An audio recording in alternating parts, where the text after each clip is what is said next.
Bonjour à tous, nous sommes le mardi 17 février en ouverture de journal. Nous allons évidemment parler du match ô combien frustrant du FC Barcelone qui a un gros problème, un problème défensif, un problème qui est tel que finalement si le Barça veut accomplir ses ambitions, il va falloir résoudre ça.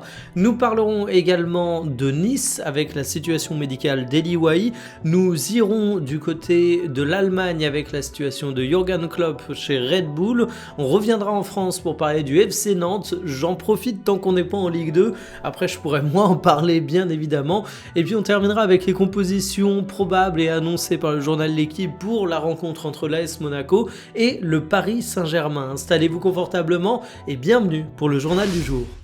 Et bam, après la claque reçue face à Atlético Madrid, le Barça connaît un nouveau revers, cette fois c'est face à Girona. Tu ne peux t'en prendre qu'à tes problèmes défensifs et c'est problématique parce que ça permet au Real Madrid de reprendre la tête de la Liga alors que le Real a sur son banc un intérimaire qui sont actuellement privés de Kylian Mbappé. Bref, le Barça se crée des problèmes tout seul, on peut le dire. Alors concrètement, qu'est-ce qui bloque au sein du club catalan? Voici les compositions qui étaient alignées et le pire c'est que le meilleur match il vient sûrement de ton gardien Garcia, ça en dit long sur le niveau défensif. Koubarsi a été buteur mais c'est pas un grand match défensivement, ça se focus beaucoup sur son action lors du premier but. Je trouve que finalement il contrôle le ballon, il essaye de le renvoyer tant bien que mal. Évidemment il y a une erreur mais c'est pas non plus le scandale du siècle.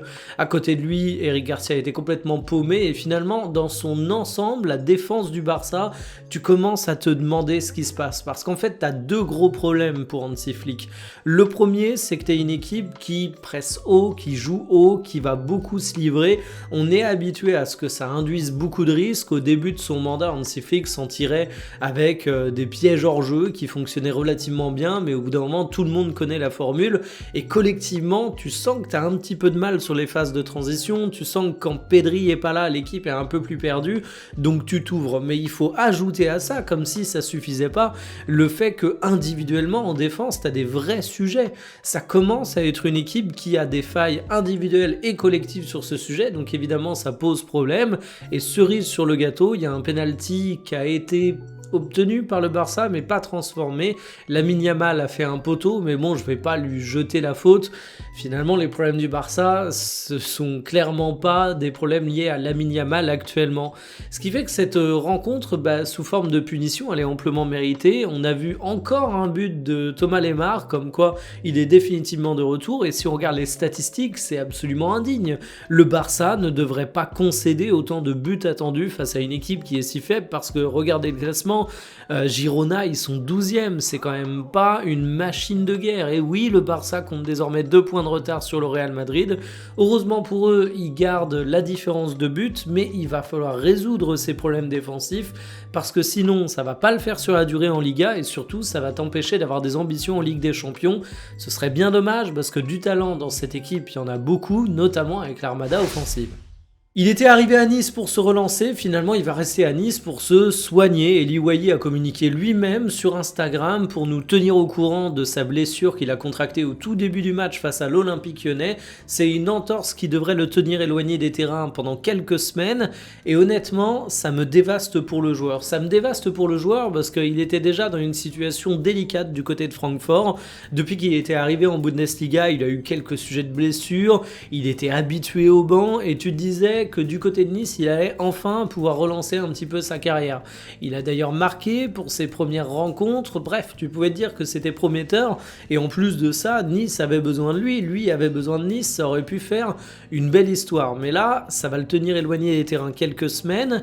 Et mine de rien, son prêt c'est sur une demi-saison, on approche déjà de la fin février, donc ça va compromettre ses chances de se relancer et je me dis, qu'est-ce qui se prend sur la caboche en ce moment? Le Eli Wahi, c'est un joueur de 23 ans qui a été transféré à l'étranger, qui est en échec, après avoir déjà été en échec auparavant, il est prêté, il se blesse, bref, faut être solide mentalement.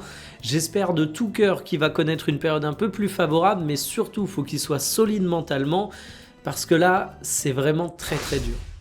United et Chelsea ont tenté de recruter Jürgen Klopp après son départ de Liverpool, mais plus intéressant encore, depuis qu'il est en poste chez Red Bull, il a été approché par la sélection anglaise et par la sélection américaine pour occuper le poste de sélectionneur, chose qu'il a évidemment refusé et c'est son agent qui nous révèle tout ça dans une interview qui a été donnée à Transfermarkt. Alors c'est hyper intéressant de voir que finalement Jürgen Klopp semble être aujourd'hui un homme totalement apaisé dans ses nouvelles fonctions. Il a un poste, je le rappelle, de direction au sein de Red Bull, un poste qui parfois a des contours relativement flous, mais où Klopp lui-même a contribué à le construire et contribue au jour le jour à le développer. Et en fait ce poste, ça lui permet de prendre un petit peu plus de hauteur et d'avoir de l'influence sur le monde du foot, bien plus que quand il était entre gros guillemets simple manager, parce que ici il chapeaute la direction sportive d'une entité, d'une pieuvre qui contrôle plusieurs clubs. Ils sont notamment impliqués dans le Paris FC en France, comme vous le savez. Les terrains ne lui manquent pas spécialement dans l'immédiat parce que ça représente une charge mentale, mais son agent annonce que tôt ou tard c'est pas impossible qu'il y retourne. Ce qui est intéressant dans ces déclarations, c'est le fait qu'il ait été approché par des sélections, les États-Unis et l'Angleterre, parce que finalement on a tendance à dire que les entraîneurs qui ont un peu trop de charge mentale, qui ont un peu d'usure mentale, ils peuvent se tourner vers des postes de sélectionneur parce que c'est un peu moins demandant en énergie généralement. T'es pas toutes les semaines à devoir répondre en conférence de presse après des résultats potentiellement mitigés, mais c'est pas le choix qu'a fait Jürgen Klopp. En même temps je peux le comprendre parce que là on a quand même affaire à deux sélections où la pression aurait été particulière. Les Free Lions, on connaît les médias anglais, Jürgen Klopp les connaît mieux que personne évidemment pour avoir entraîné pendant des années là-bas. On peut pas dire que ce soit de tout repos d'être sélectionneur de ce pays, et les États-Unis c'est pas le même prestige sportif, donc déjà c'est peut-être pas une destination qui l'intéresserait beaucoup, mais surtout Coupe du Monde à la maison, Trump qui est président des États-Unis, les attentes et la pression pourraient être absolument énormes. Je suis pas sûr que ce soit le genre de bourbier dans lequel il ait envie de se mettre. En tout cas, Jürgen Klopp sur un banc, ça manque évidemment, mais il faut se dire qu'au moins du côté de Red Bull, on a mis un mec compétent dans les fonctions de la direction sportive. Record en vue pour mon FC Nantes, ils pourraient égaler leur série de défaites consécutives en Ligue 1, c'est un record qui date quand même de 99, donc j'ai envie de dire chapeau les mecs, et ça se décidera ce week-end face au Havre, un Havre que RMC présente en relayant l'information comme étant un concurrent direct en Ligue 1. Alors les mecs, je veux bien qu'on soit optimiste, mais au bout d'un moment, il faut arrêter de se leurrer, hein. Quand on regarde le classement de Ligue 1, le FC Nantes, il est à 14 points, le Havre, ils sont à 26 points, ça fait quand même un sacré paquet de points de retard. On ne joue pas dans la même galaxie. En fait, la bataille de fin de saison a joué entre trois clubs, Metz, Nantes et Auxerre, et même la perspective d'être barragiste aujourd'hui, elle s'écarte de plus en plus du côté du FC Nantes. C'est le seul espoir que tu peux nourrir légitimement. Autant vous dire qu'on est loin d'être sauvé. Et surtout que le calendrier pour le FC Nantes, il est loin d'être favorable, et si tu concèdes encore une défaite face au Havre, derrière tu vas pas être sauvé, parce que regardez-moi ça, tu vas ensuite voir les Lillois, c'est pas une mince affaire, et en fait dans les 12 matchs tu affrontes Metz et Auxerre, tu les enchaînes même, c'est là ton occasion en or, mais sinon tu tapes un nombre de gros clients hallucinant. Alors est-ce que j'ai peur pour mon FC Nantes ? La réponse est oui, évidemment. Comment vous voulez pas avoir peur avec ce calendrier et quand tu arrives sur le banc, avec des joueurs qui enchaînent les défaites, avec une direction qui semble perdue, avec des rumeurs qui vont dans tous les sens, matin, midi et soir finalement. Heureusement que tout le monde s'en fout du FC Nantes, parce que sinon on ferait la une des médias tous les matins et l'humiliation serait encore plus grande, mais la Ligue 2, j'en ai terriblement peur, là. Voici les compositions attendues pour le match entre l'AS Monaco et le Paris Saint-Germain dans le cadre des barrages de Ligue des Champions. C'est le journal L'Équipe qui nous donne ses pronostics, mais avant de me pencher sur l'analyse de ces équipes, est-ce que je suis le seul à être un peu contrarié par le fait que deux équipes françaises s'affrontent aussitôt dans la compétition ? Alors ceux qui voient le verre à moitié plein, mais qui paradoxalement sont pessimistes, diraient qu'au moins on est sûr ici d'avoir une équipe française qui sera qualifiée pour la phase finale.